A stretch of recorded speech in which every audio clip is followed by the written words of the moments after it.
Vi skal videre til DSB. Milliarderne fosser ud af DSB.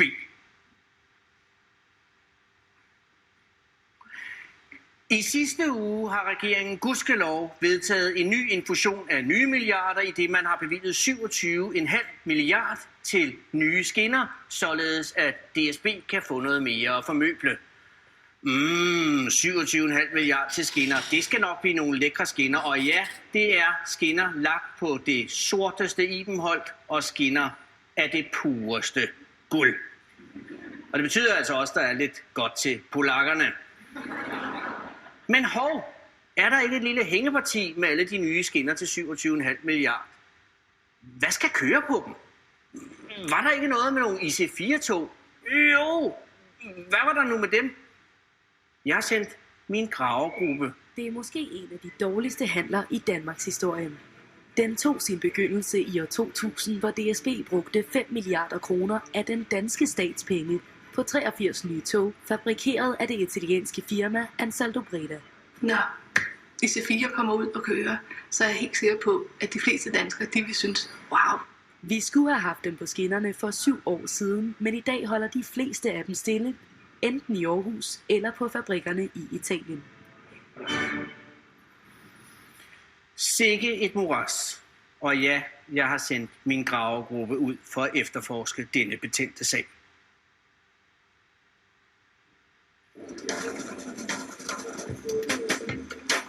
Skal der ikke noget lampe på deroppe, eller hvad?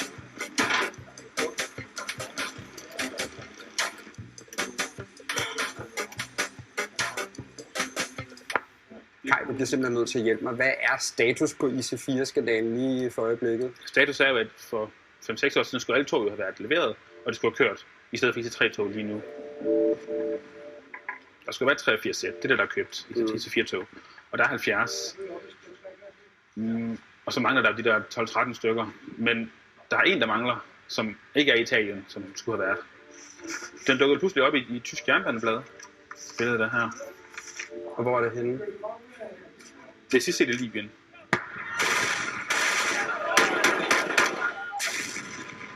Libyen? Ja. Toget holder der. Og man kan altså det tog, der burde være i Danmark, det holder nede på en banestrækning i Libyen? Ja. I en bane. På en banestrækning, der er ved at blive opført med. Hvad synes du om det? Altså, det er lidt mærkeligt.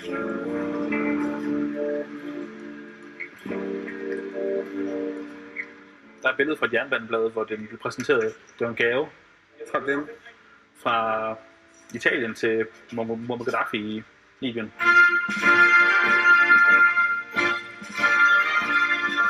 Det ser ret vildt ud inden i det. Ja, det er ikke lige sådan, det danske tog ser ud. Det er lidt opgraderet i forhold til danske udgaver. Okay, så det er måske fordi, at Berlusconi han skulle imponere Gaddafi? Det tror jeg. Han har givet en tog, der ikke kan køre, men han har indrettet det flot. Der kan godt sidde to. Ja. Ligesom med dronningen. Har du nogensinde set den der vogn, dronningen? Hun har sådan en salonvogn. Ja, der har hun. Ja. Er lidt af det samme? Ja, det kan man godt sige. Men sådan fra en skala fra 1 til 10 for sådan en tourentusiast som dig, hvor ærgerligt er det så, det er dernede? Det er næsten 10'er. Altså, man kan ikke give noget væk, som ikke er ens eget. Altså, der er nogen, der har betalt for det, og det er blevet bygget. Der er bygget de 83 skeletter til togene, og nu er et af dem væk. Man kan ikke bare lige bygge et nyt ekstra tog. Fordi man har kun bygget komponenter til at bygge 83 tog. Så man står og mangler et tog, man kan ikke bare bygge et nyt. Er der sådan lidt rystet over det? Jamen det er også mærkeligt.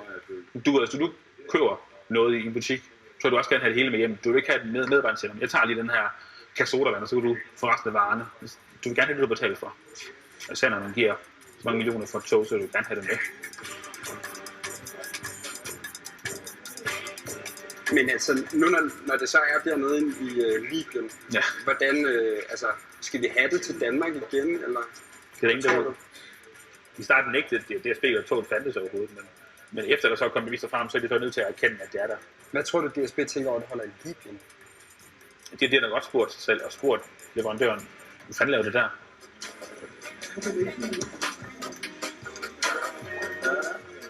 Hej, Anders til Frederik. Hallo, jeg står nede i den her tog-ting nu, og jeg har fundet ud af, at toget er i Libyen. Ja, i Libyen. Men Anders, det er jo ikke min skyld.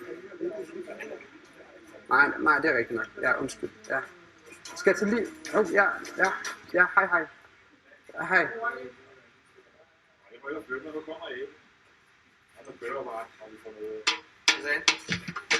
Så jeg skal til Libyen.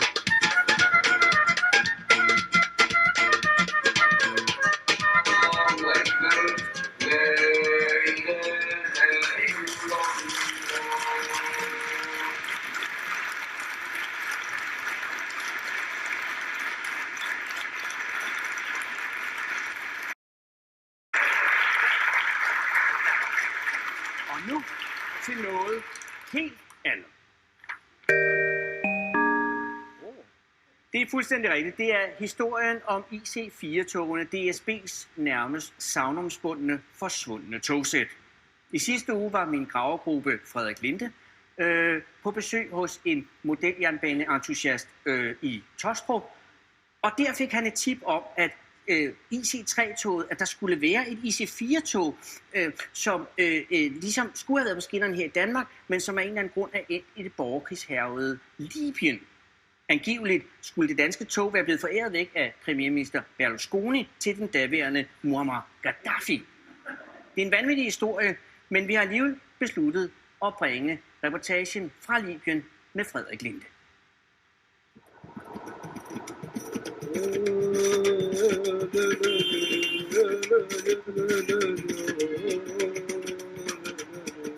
Så er jeg ankommet til Tripoli, Mellemøstens perle, hvor min jagt går i gang efter det forsvundne IC4-tog, som jeg ved er et sted i byen. Var det sådan her? Synes du det? Det er meget godt, men jeg tror, kan du ikke give den lidt mere drama, eller? Nu er jeg ankommet til den sønderbombede by Tripoli, et af de allerfarligste områder at være som journalist i hele verden. Og her begynder min jagt efter det forsvundne IC4-tog.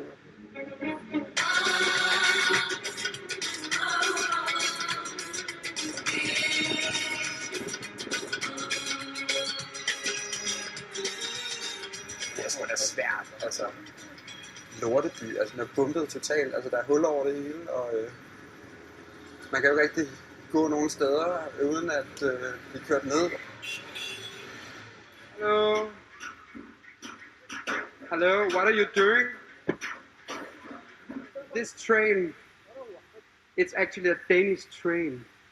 Have you seen it? Company Russian, yeah? Really? Okay, but what does he say? He say, don't speak English.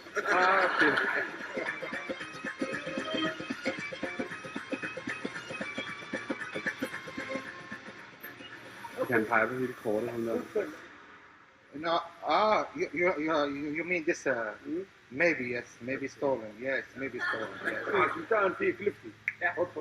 Yes, thank you. Thank you. Helt ærligt, jeg tror altså ikke, vi finder toget. Der har været borgerkrig i det her land, og alle bygninger, hvor der har stået Gaddafi, der har haft noget med ham at gøre, de er revet ned til grunden og splittet til atomer.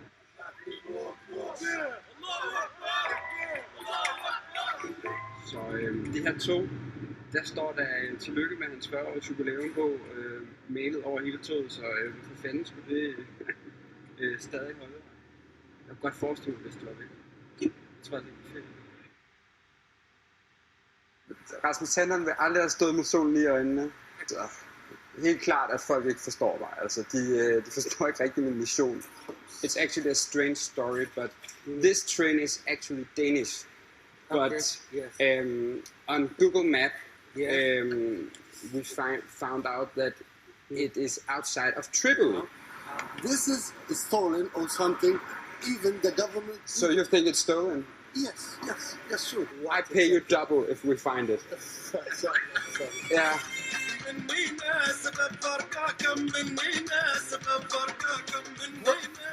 Jeg forstår ikke ret. Altså, jeg kan ikke rigtig tyde. Jeg synes, de lyder sure alle sammen. Så jeg kan ikke rigtig høre om... الشركة الروسية هي اللي بتديرها. Også hvis de er glade, så lyder det også surt. Så jeg kan måske, det kan godt være, at han er mega glad, fordi at der er en, der arbejder på toget, og han snakker med noget eller andet. Det kan jeg jo ikke rigtig vide. Men han trækker lidt på det.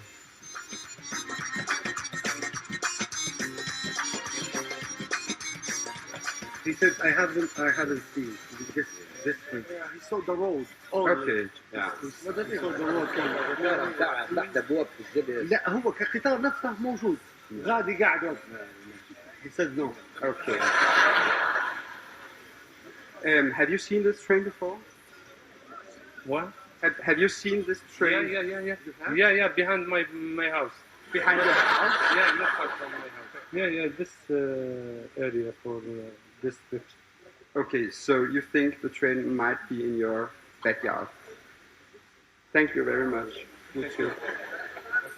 Okay, det var lidt forvirrende, men altså ret vildt, at man lige finder en anden krybling, som tror, at toget er i hans baghave.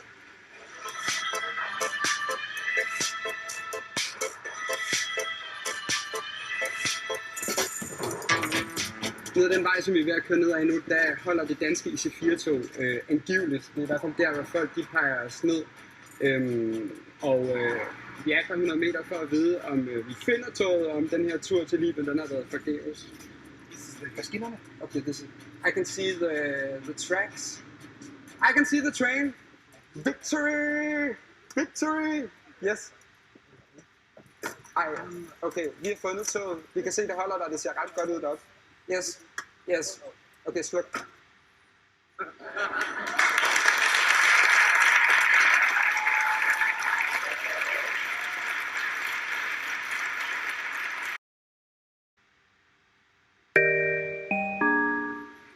Det er jo, og det er der ikke så mange, der ved, der sidder en dresseret chimpanse, og det er ikke særligt dresseret chimpanse, som sætter de her lydting på. Vi har arbejdet meget med den, men tro mig, det er op ad bakke. Og nu til noget helt andet. I sidste uge var min gravergruppe Frederik Linde i Libyen ankommet for at lede efter det forsvundne IC4-tog. Han endte med at se det stå ude i det fjerne på en bakke. Det er jo tog, som var i sin tid en jubilæumsgave fra Italien til Gaddafi. Men det var lige før det hele begyndte at bimle og bamle dernede, og nu er alting bare mærkeligt. Vi bringer hermed den afsluttende reportage. Spæksikkerhedsspil. I can see the tracks. I can see the train. I see. Can you see it? Okay, jeg synes, jeg så, at det var bare lige her omme bagved. Der kan man i hvert fald se, at der er nogle jernbaner. Det er de eneste skinner, der er i hele Libyen. Der er det fandme. Der går 2 vagter deroppe, det gør, at vi lige skal passe lidt på. Så kom, vi går lige ned og ser, hvad han det til. Hvad er problemet lige nu for jer? Jamen det er, de vil nok ikke have, at vi filmer det deroppe. De er sådan lidt tricky omkring det og så videre. Jeg henter lige det der billede, jeg har af... Jeg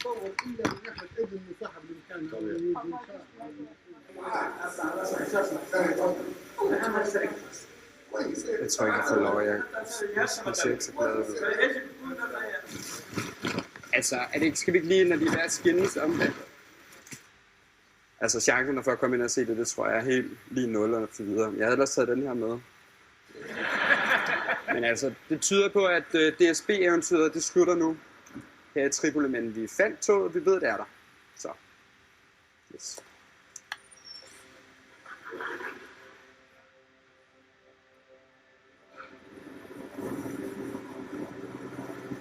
Tro det eller ej, vi har pistravlt, og vi er på vej til lufthavnen nu, men vi er lige blevet ringet op og fået fortalt, at vi måske kan komme ind og se toget alligevel.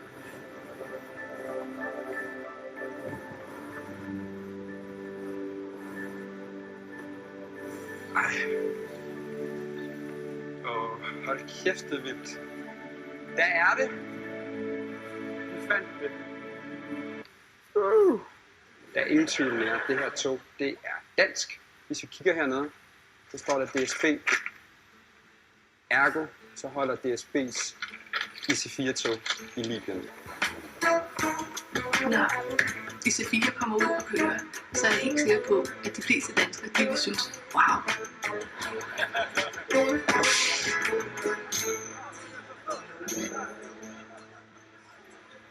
Altså, skal vi ind i toget, det ved jeg ikke. Jeg står i hvert fald på verdensmesterperron nu og venter. Er det her, man går ind, tror jeg?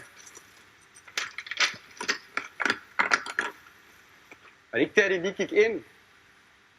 Det er det eneste i Libyen, der på nogen måde indikerer, at Gaddafi har været i det her land.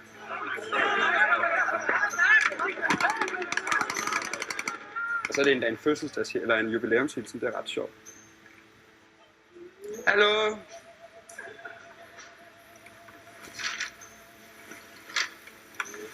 Det virker ikke. Ja, altså, der er jo ikke noget håndtag. Jeg har hørt, der var stemmer inden fra toget. Altså, jeg ved ikke, om de skal rydde noget op, inden jeg skal derind, eller... Hello? Where are you? Do you know if we can get inside? Yes, the point is the key is not with this person, and one person is not available now. But yes, but okay. if you try to open it and get inside, it's allowed. It's no problem at all. Okay. Yes, they are. Where is the guy with the key? He's not here. That's what he told me, and even the guys there. Okay.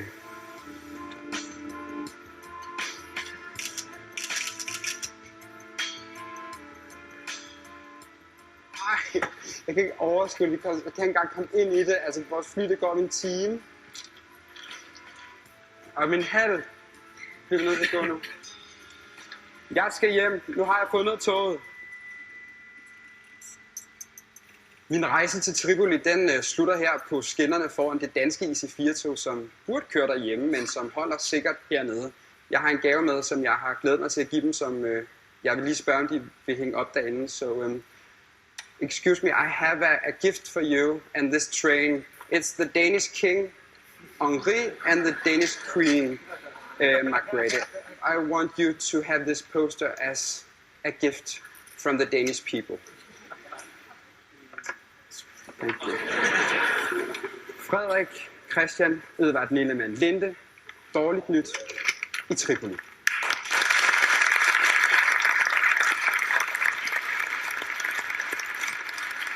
Ja.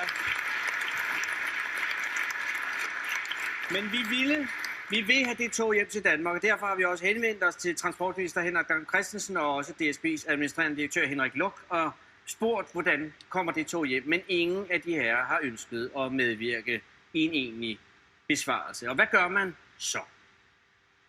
Har du været udsat for tyveri, indbrud eller lignende, og ønsker at indgive en anmeldelse? Tast 1. Har du en generel forespørgsel, eller søger du... Ekspeditionen, Camilla? Det er et tog, som jeg har fundet nede i Libyen, lidt uden for Tripoli, som er et tog. Det du skal gøre, kan du ikke gå ind på politi.dk og så skrive en skriftlig anmeldelse med alle de oplysninger, du har? Er det en blanket for tog?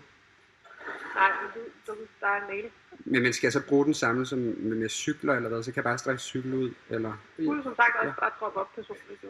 Jamen, det kunne jeg forestille mig. Der var en medarbejder, der havde... Ja, og det fortsætter, og de tager en anmeldelse, vi skriver en mail, og her er svaret fra politiet. Jeg sidder med det her.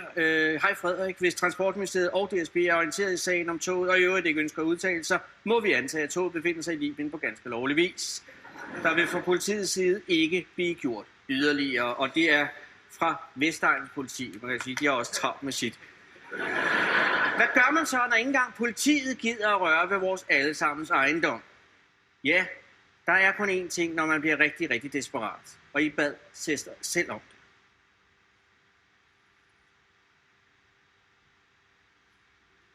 Ja, vi har lavet en Facebook-gruppe. Så kan I gå ind og like den, og så kan I lære det. I har selv bedt om det, DSB. Og det er sådan set, hvad vi havde for i aften.